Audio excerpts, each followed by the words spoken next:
Good evening, friends, fiends, and night owl supremes. Welcome to A Bit Late. Tonight we are reading a story called The Six Sillies, and I kind of picked it because it seems a little shorter. I've been under the weather, as it were. It was snowing and now it's raining, and I have a migraine on the way, so I figured something short for today will be good. It's always good to get out of yourself and read a story to some friends, so hopefully that helps, and hopefully it helps you if you also feel under the weather, or if you're just having a day, or a bad day, or even a great day. Anyway, get comfy, get cozy, grab some tea or coffee, or anything you need, summon those animal familiars and light some candles if you want to, and get comfy and settled for The Six Sillies. Once upon a time, there was a young girl who reached the age of 37. Ooh, young at 37, I like this fairy tale. Without ever having had a lover, for she was so foolish that no one wanted to marry her. Or she just didn't meet someone she wanted to marry either, maybe. That's always a possibility, too. One day, however, a young man arrived to pay his addresses to her, and her mother, beaming with joy, sent her daughter down to the cellar to draw a jug of beer. As the girl never came back, the mother went down to see what had become of her, and found her sitting on the stairs, her head in her hands, while by her side all the beer was running all over the floor, as she had forgotten to close the tap. "What are you doing there?" asked the mother. "I was thinking that I shall call my first child after I am married to that young man. All the names in the calendar are already taken." Oh, she's dreaming about the future and she forgot about the present. The mother sat down on the staircase beside her daughter and said, "I will think about it with you, my dear." And they probably didn't shut off the beer tap either. The father, who stayed upstairs with the young man, was surprised that neither his wife nor his daughter came back, and in his turn went down to look for them. He found them both sitting on the stairs, whilst beside them the beer was running all over the ground from the tap, which was wide open. And I've played entirely too much Fable 2 and spent a lot of time as like the bartender in the game, because that's where you get all the gold for those streaks. And I can just hear all the townspeople, "Oh, that's a good one. A little too much foam on that." And I just don't know what they would do if the beer tap thing kept going and going. That'd be so many broken glasses. Oh my god, I love it. Anyway, the dad has joined the mother and the daughter. "What are you doing there? The beer's running all over the cellar." "We were thinking what we should call the children that our daughter will have when she marries that young man.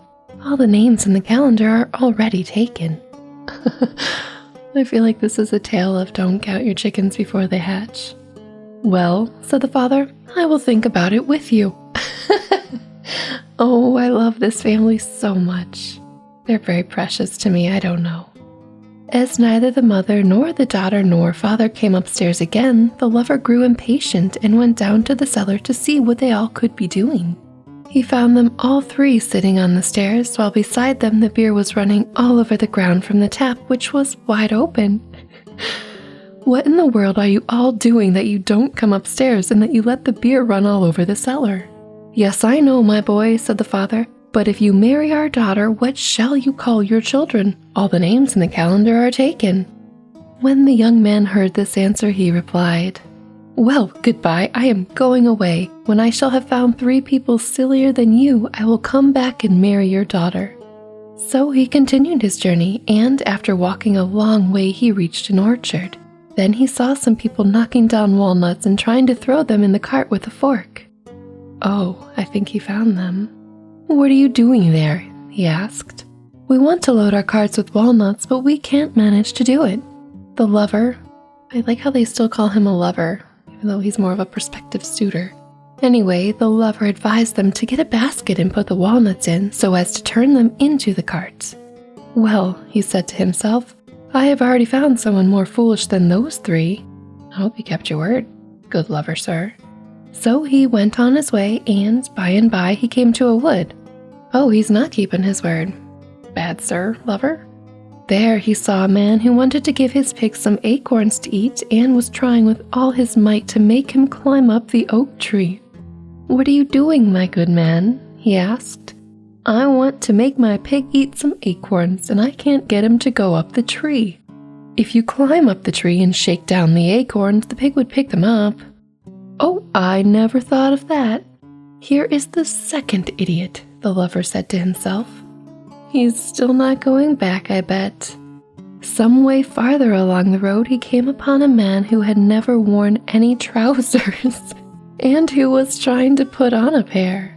So he had fastened them to a tree and was jumping with all his might up in the air so that he should hit the two legs of his trousers as he came down. Sounds like a way to break your ankle or worse. "It would be much better if you held them in your hands," said the young man, "and then put your leg one after the other in each hole." "Dear me, to be sure, you are sharper than I am, for that never occurred to me." Oh, this is a good story to read when you're not feeling good. And having found 3 people more foolish than his bride, her father, or her mother, the lover went back to marry the young lady. And of course, in time, they had a great many children. The end. But what did they name their children? We have spent so much time in consultation over these names, and they don't even tell us what they are. All the names in the calendar are taken. But I mean, this was kind of a happily ever after. It was a weird story. I mean, I don't know if the right way to pick someone to marry is because they're not as silly as 3 randos you met in your adventures. But you know, I guess the bride's heart and her mother and father's heart was in the right place. Yeah, interesting. But thank you for hanging out with me and listening to this silly tale. I feel a little bit better, and I hope you do too. Do stay tuned for more fairy tales and ghost stories and long books too. We got some of those in the works, but they take a long time to make. Surprise, surprise. But I hope you're having a wonderful evening. Now off to sleep and dream what you will, or stay a while and enjoy another tale. Whichever you choose, I'll speak to you again. And until then, stay spooky, my friends. Good night.